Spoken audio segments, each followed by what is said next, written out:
টাকার অভাব দূর করার জন্য কোন দোয়া পড়তে হয়? ইয়া বাসিতু 10 বার পরে হাতের তালুতে ফু দিয়ে হাত মুখমণ্ডলে বুলিয়ে দিন। হঠাৎ অর্থ কষ্টে পড়লে কোন দোয়া পড়তে হয়?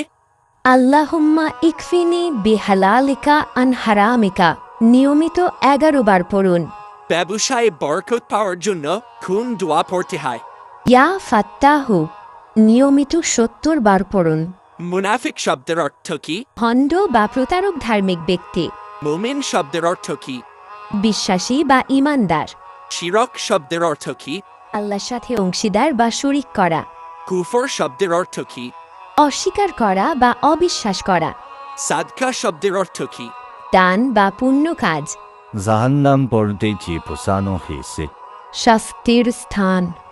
জাহান্নামে কাটা যাবে যারা আল্লাহর নির্দেশ অমান্য করে। ভিডিওটি ভালো লাগলে সাবস্ক্রাইব করুন।